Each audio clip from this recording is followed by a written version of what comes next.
Part of what we try to do every episode of The Wild Drop is tell the story of Young Living. How around here we are more than a company and products, but a family and a lifestyle. And the books we could fill with the history of essential oils, Gary Young's adventures, and the past 30 years of pioneering the market. Today on the podcast, we have Young Living's Senior Vice President of Marketing, Reyn Soffe, to take us behind the scenes about how he tries to communicate that story and amplify all of yours too. Hello and welcome to Young Living's podcast, The Wild Drop. My name is Jacob Young, your host. Young Living is a world leader in producing and distributing premium essential oils, and this podcast will provide you with drops of information about Young Living, including stories, history, product information, lots of little fun facts, and even more. Well, Reyn, welcome to the podcast room for the very first time. It's funny that we're a few years into the podcast. You helped me design the logo for the podcast and kind of the idea for it, but actually never have seen the baby kind of come to life, essentially. So, well, I've been behind the scenes on a few of the episodes in its early days, but I was so excited to see it flourish and see where you've taken it, and it's pretty impressive as well. Well, thank you. I appreciate it. So since you are on the podcast for the very first time, I'm sure there are some people that are familiar with your name and some people that aren't. So if you'd go ahead and kind of explain who you are, what you do, and why you do what you do, that'd be great. I'd love to. Name is Reyn Soffe, shaken not stirred.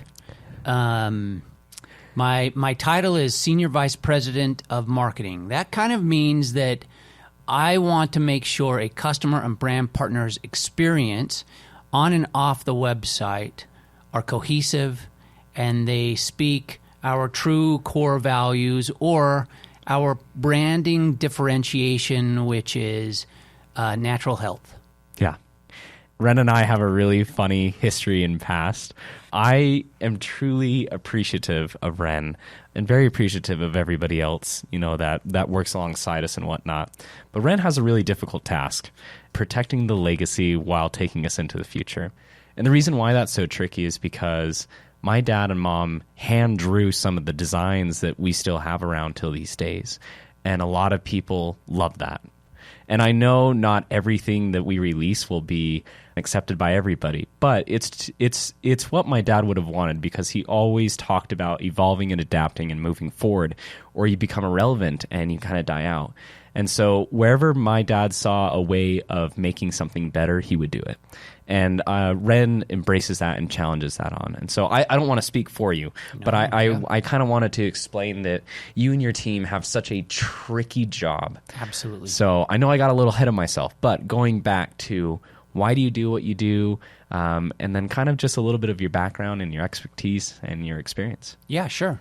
Okay, so I was raised and born into advertising. So my first job out of Miami ad school was in Germany, and I was working on BMW, Mini Cooper, and I had written some scripts for Mini Cooper and some ads for Mini in the agency for Mini Cooper that did really well.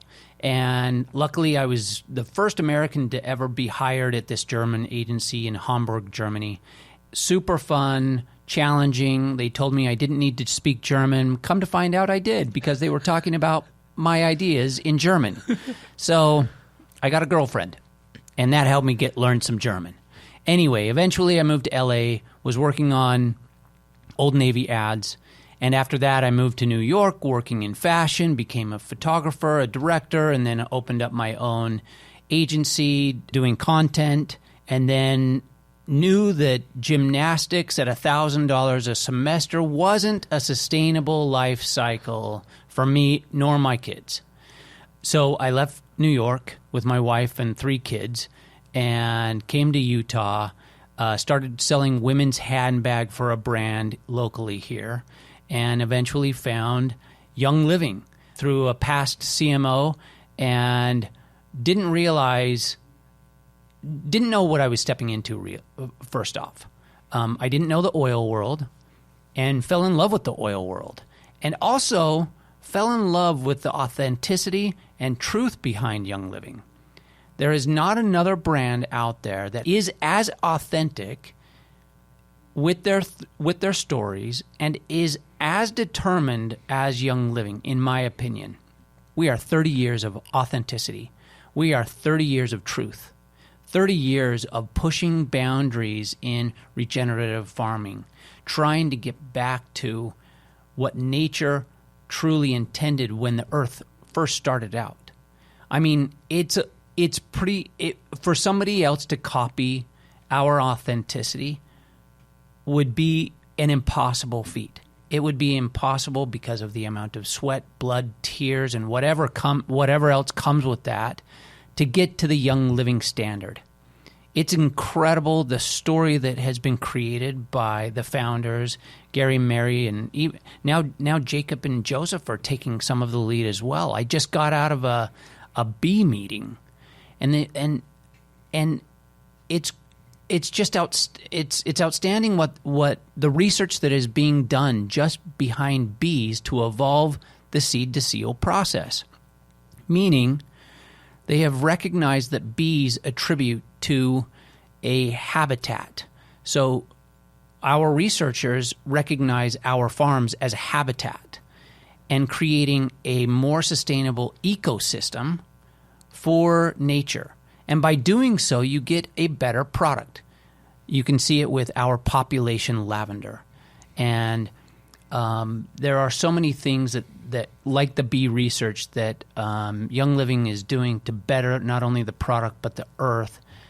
That, I mean, as I consider myself a decent storyteller, but for a storyteller, selfishly, I go, oh, there is so much to play with here. It's just outstanding. The stories that we can tell.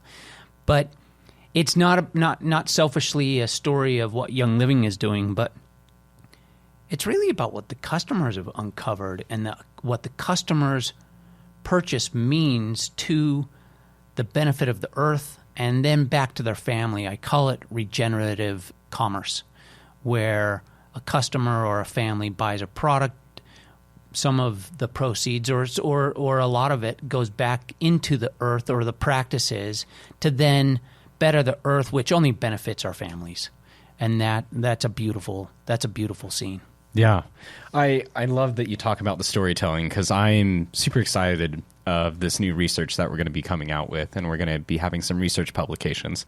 But one thing that always makes me kind of giggle with you, Reyn, is, you talk about some of these other companies that you really admire and that you love, and I too love their products as well. Absolutely. They make some really amazing stuff. I've used it on some of our recent camping trips, and it works great. And they too have a great story. Absolutely. But you always say, by golly, we have a way better story than they do, and we need to just tell it better, because it's a better story, and it just makes me laugh and makes me giggle. And the thing is, Reyn, is that we have something so good that everybody wants it. And I think that's why you see a lot of kind of like what my dad said, in the world of copycats. Yep. It feels great to be the original. And that's also your script. So yeah. I mean, I have to give that line to either the past or Mike, and our head of the video creation. Yeah. And so it's just amazing to see that Reyn really loves what we've created, what we have here. And one of the things that I've recently been using kind of a lot to talk to my friends about that aren't necessarily in Young Living or don't understand Young Living or have heard about Young Living is the Make a Shift video. And they always ask, so what is Young Living? And I was like, well, we're a health and wellness company. And so not for everybody does it necessarily click, but for a few people, it does after watching this one video. And that was the Make a Shift video, which is a video that I absolutely love. And so for those of you that haven't seen that video or would like to share this video with others, you can by going to the podcast. That's this one right here on YouTube, and there will be a link in the description. On Spotify, I'm sorry, there's just no way for us to do it. So you'll have to come over to YouTube and use the link and whatnot. But I would kind of love to hear a little bit of behind the scenes and the process behind that video, because you were directly involved with that. Yeah. And I got Mike and sent me a few of like the behind the scenes takes and whatnot, and they were super fun. And I just kind of love to know the thought process and the idea behind it. Yeah. So it took us. So I was asked to come up with a video, and that's basically the brief, a video for convention. And it needed to talk about Young Living holistically. And I went, oh, shoot, this is a big task because we haven't done this in a while or in a long time. So I went down the path. Many, many scripts were written by myself and many others. Eventually, we landed on the Make a Shift script. And it all came about with a visual, which was a baby holding Windex. That was the first visual that we had come up with. And it was a shocking visual for people to kind of grasp. And probably a little too shocking the way we had it because the baby was just in their diapers and they were snuggling this Windex bottle and such. But we realized we had something big here because what we were talking about was harsh chemicals. And harsh chemicals is what everything Young Living does not want. And then we went down this path and we realized, oh, we're talking about Gary's first step into natural wellness. Because when he went down the road of recovery, he had to find an alternative, something that worked in a natural way. So we went down this path of throwing away the harsh chemicals in our house and adopting a different lifestyle. And that's what Young Living truly is about from day one. And this evolution into a natural way of living is a progression that we all go through at many phases of our life. So if I look at Gary stepping into this world, he started off with nutritions, and Mary then adopted it. And I just commend her. And that's what Make a Shift truly means. Sometimes it's slow adoptions for us, but it's really small improvements every day for the greater good. That's what Make a Shift truly means. Yeah, absolutely. I think that's a great way of explaining it. One other part I'd love to get into is kind of the complexity and the difficulties behind change. I think in a way we aren't the best at change or embracing change. And one thing that my dad did so great was he always talked about evolving and adapting and innovating. Yes. And he said you have to. Otherwise you become irrelevant and you kind of die out. And so any chance that he saw of making anything better, he would always do it. Brilliant. And I think just kind of like what you're focusing on, I think my dad was doing the same thing of trying to tell a story through design and label as well. Right on. And so I would kind of love for you to share kind of your view and kind of your story of the whole Thieves relabel. It was a difficult process for everybody. I know I've kind of spoken from my experience, and I'll just share a little bit. I think the hardest part was when you live with something and hold on to something for so long, that change is really hard to accept. Yeah. I remember when you first came on, one of the first changes that you looked at and decided to do was the very, very slight change to the Young Living logo itself. Yeah. And I believe I was one of the very few that actually pushed back on it. It was a very simple, but kind of in a way I was like, how dare you touch that? There you go. There you go. And now that I've lived with it for a little bit, I can see that the drastic improvement that it made for the brand, not only from a design, but just like a storytelling, and it almost empowers the brand even more, the way that the slight adjustment was just made. And I think my dad would have done the same. Cool. Just because, like I said, we've been through a few ideas and progressions with the Young Living logo over time. And I know that my dad looked back at some and he's like, that was a terrible design. I hate that design. That was a terrible draw. And he would kind of look back at it and toy around with the idea and whatnot. And so what made Thieves, I think, so tricky was kind of that idea of how do you take something that mom and dad designed and drew, had been embraced and loved by so many, and kind of modernize that while still kind of tying into legacy. And the color was another one too. The color was a thing. I really want you to kind of speak as far as like your views and kind of how you were thinking through it and your idea, because I love how your brain works. So I no, it's a great question. First off, I didn't look at the label. I'm looking at the brand presence. So one of the things that we tackled was, what does this do for the countertop? Can the countertop be a place where thieves can live? Because if it can be, that represents a badge of honor. We ideally want people to walk into somebody's house, into your house, and you have a thieves bottle on there, and they say, oh, you've got the good stuff. You've got the stuff that is amazing. That's ideally where we want people to be. So we have to think architecturally first. When you think architecturally, you have to think about the container that the thieves, the ingredients, lives in. And then you have to look at it from a family point of view, like what is the design language used on that bottle, on that container, that can extend itself across multiple lines. So we looked at that, and we recognized, like, thieves has to be friendly. It has to be for everyone. It's a people's product. So we looked at the shoulders of the bottle, and we realized we needed to be rounded shoulders because that represents a friendliness. Once we understood the architectural language of the containers and bottles, then we go, all right, what is the label that lives on this bottle, on this new type of bottle?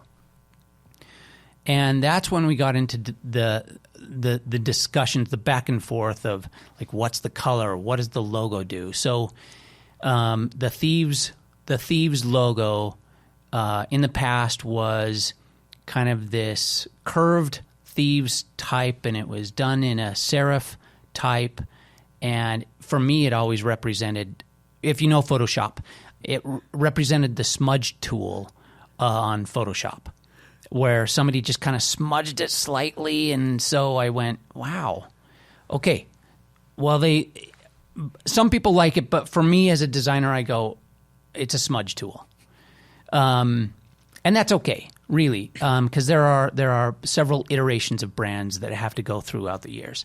And so we straightened out the type to just make it very clean and distinct. The other thing I recognized on the label was the logo, the Young Living logo, wasn't as apparent. It wasn't the first thing you read, but what we want is that brand recognition. If I look at Young Living in general, we are in an awareness phase still. After 30 years, we should be far beyond awareness. We should be in a phase of attraction and growth, but we're still in an awareness phase. If I go to my East Coast friends, so a lot of them do not know what Young Living is, and so we have to build out of this. So we wanted to make sure that the logo was very clear and not obstructed by any design elements. And then at the very bottom, you'll see Farm to Family. Now, this is a new element of design, and it's truly only a design element. But the Farm to Family logo indicates that we own farms. That's an amazing place to be. We own farms means that a young executive or star understands that we own farms to then be able to tell a story of quality through the seed to seal lens. That's really important because for us, from a marketing perspective, we see farms as a place of conversion, a place where if somebody goes on a farm, they go, nope, I get it. I love farms. I'm here to stay. One other thing I'd love for you to quickly touch on is the color. Let's the color talk change. I did not look at it the same way that you did, and when you pointed it out, it was almost like shocking. It was kind of like a, oh, yeah, duh kind of moment for me. And I would once again, going back to that saying that you had of nature is simple, so let's keep it simple. That color change was just like the most simple yet drastic design change of the whole thing that really tied it all together. So I'd love for you to share that. Okay, I'm going to expose my weakness here as well because I was true. I said we cannot change that mauve red. We cannot and will not change it. So we have the final composition of the design of the label, and I have a few brand partners that I find very influential in my world saying, no, you're not going to do red. you will not do red. You have to be bright and cheery and playful because that's what cleaning represents, and it woke me up. And I said, they are right. I am absolutely wrong. And I realized that cleaning does need to be, from a color theory perspective, cleaning does need to be more of a cheery moment, because after the cleaning, you realize you have this satisfaction of a good job well done, and you feel fresh, you feel clean, and that's what the color needs to represent. I was really glad to be pushed in that moment, and I think it kind of shocked a lot of people. It shocked me that I was even going that way. So yeah. I have to say it was a fantastic brand partner moment of collaboration, and I can't be more grateful to them who really pushed in this area.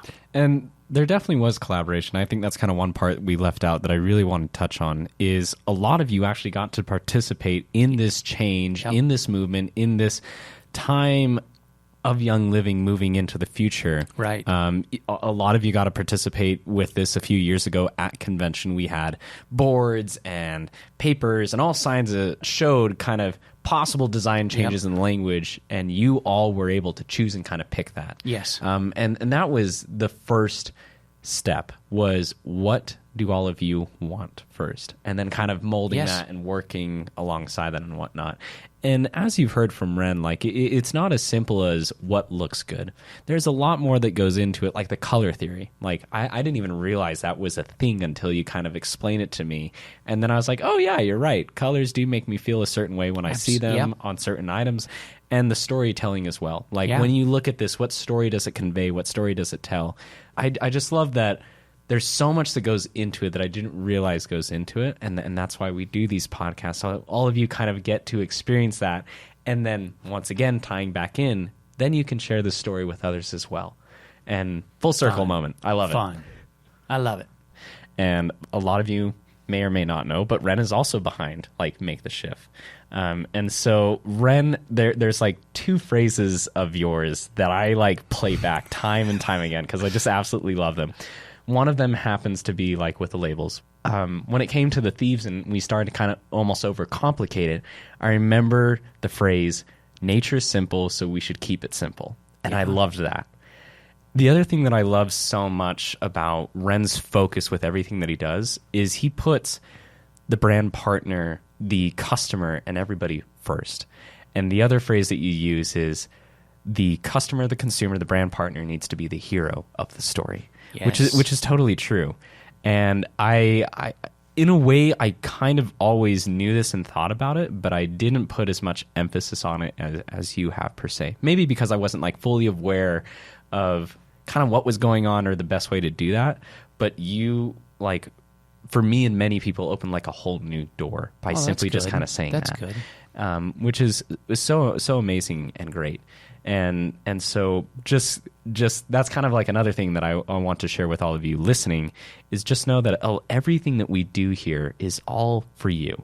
There's never like a selfishness inside these corporate walls. It's always the focus and the emphasis of like, does this benefit them? And that's why it takes a little bit longer for some things too. Absolutely. Like, we think about these brand updates of how are you going to better win the day? How is it going to be more convenient for you? How is it going to resonate with your lifestyle more?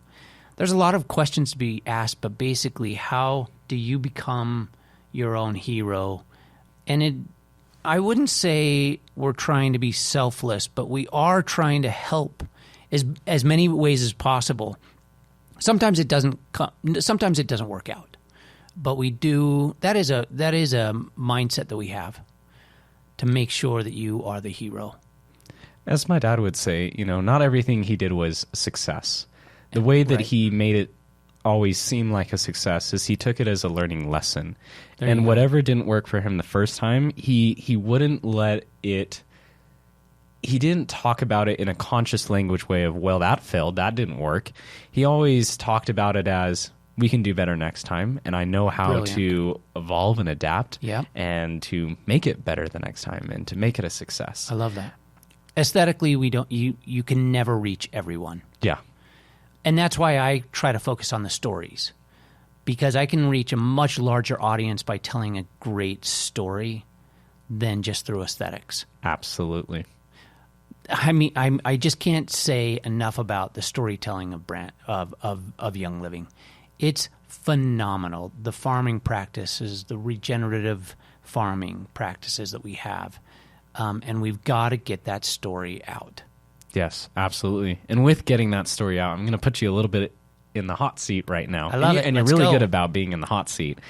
Is when you look at the future of Young Living and what the next 30 years are like, from a marketing, storytelling, aesthetic, kind of just overall general view of Young Living, how do you see that progressing forward? You kind of threw a few teasers out there at convention, and so many were so giddy and so excited, and really ignited a fire in them. But not everybody, gets to hear it or see it, and so for those that don't, they get to hear it now.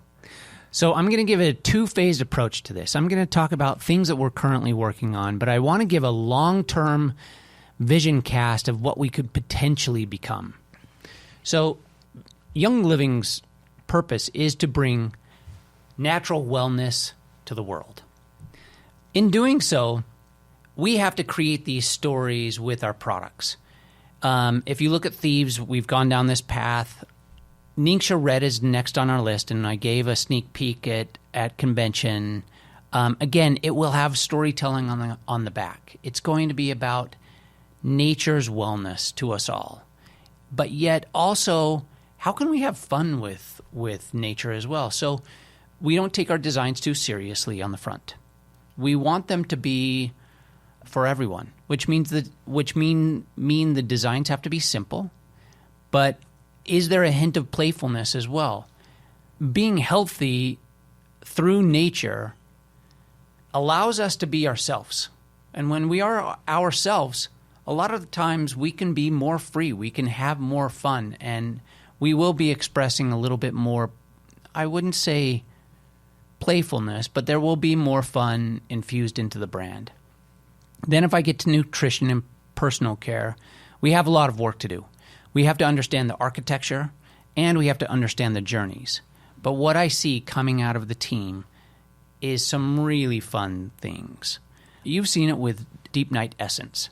Deep Night Essence is a beautiful-looking label, but surrounding it, you do have Ningxia, which is our core. And then what is the journey and the evolution to all of the brands? And that's what we're uncovering right now. So along with all of the labels and updates and refreshes, we also have to update our email system.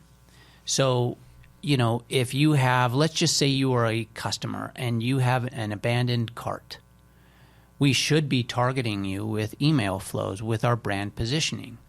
And these should be, again, fun emails that you can engage with. We should, on our website, have dynamic landing pages for deep spectra that really tell a beautiful story of deep spectra and the evolution of how we got here.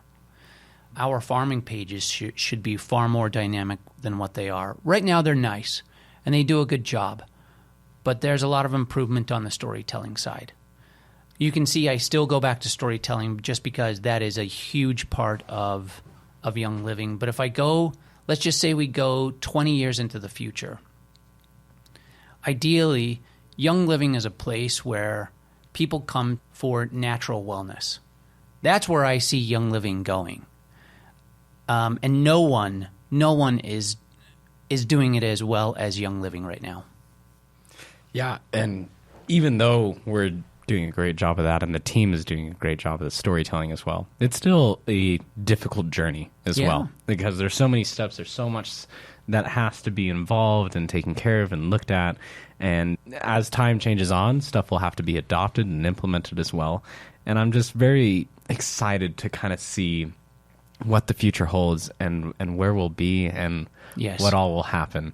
As my dad would say, he was just always so excited for the future because there was so much that was unknown to him, and he just took that as a challenge. It's my dad used to do bull riding in high school. Oh, crazy. And fun. he always said that one of the best parts was no bull was ever the same. So no two bulls awesome. were ever the same ride. It was always a different type of a ride, and knowing how to embrace that ride, and it was just a learning experience. And that's what he loves so much about it, and that's how he kind of saw the future as well. Was just a crazy ride, and I'm ready for it, and we'll see what happens. I might get thrown off, I might not, and I'll embrace it one way or another. And so one last thing that I'd kind of like for you to do is, because a lot of brand partners always ask, what's the best way for me to continue and carry on this legacy that Mary and Gary have built? I always tell people, it's like, you're part of it already. It's not necessarily you needing to buy the products or you needing to create a sales pitch or whatever it may be. You being part of it and just simply sharing it with others, whether it be friends, family, on social media, whatever it may be, that's already being part of and carrying on the legacy, is you being the storyteller for that. And so what I would love to ask you is kind of like, what's your call to action item? What would you say that would be? It's a good question. For me, I go back to kind of the roots of Young Living, and marketing was done a little differently. So it was more empowering people to reach their full potential. And that's how Gary and Mary did it. And I would say that still is true today. We need to cheer each other on. We need to be excited for each other. We need to create that snowball effect of emotion, that flywheel of good energy. We need good energy because our products have it.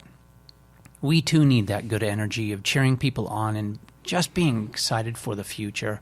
We've had a rough go for the last few years, and I understand and I get it, and I empathize with it because I feel like I'm in the weeds with you all every day trying to battle and fight, but I do think that there's light, and I do think that we have the ability to be an enormous impact on the world, an enormous impact on the world. We could shift business models if we keep pushing. We could shift the whole industry as well if we keep going. Yes. There's so much potential for us, but we need to be empathetic with each other and just cheer each other on wherever we are in the phase of life. If you see somebody struggling, you know what? Let me bring up maybe a controversial topic. I look at the Australian breakdancer, Reyn.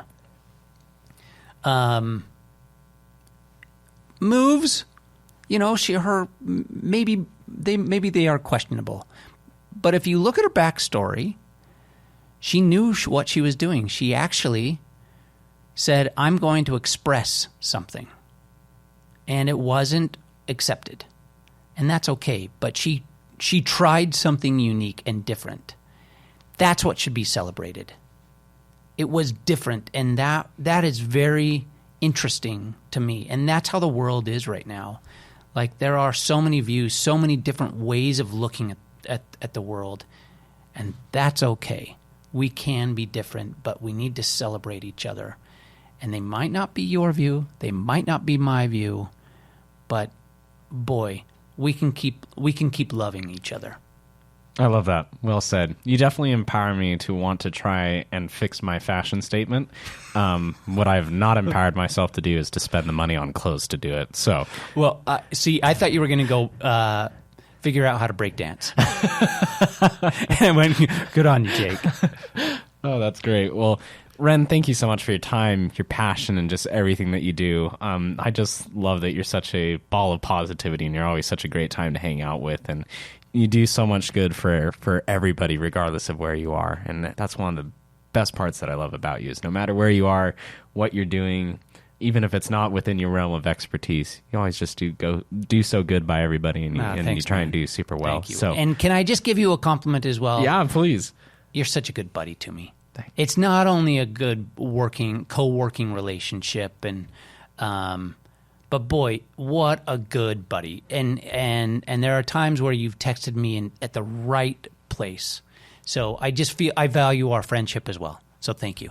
Likewise. Thank you so much. Well, I'm super excited for the next time that you get to come on to the podcast. Right on. Because I know so many people love hearing you talk and just kind of sharing your ideas and your future. You just have such a bright and big mind and soul. And so that's a great part. So, thanks, man. Till next time. Thank you so much. Talk soon. And thank you for tuning into this episode of The Wild Drop.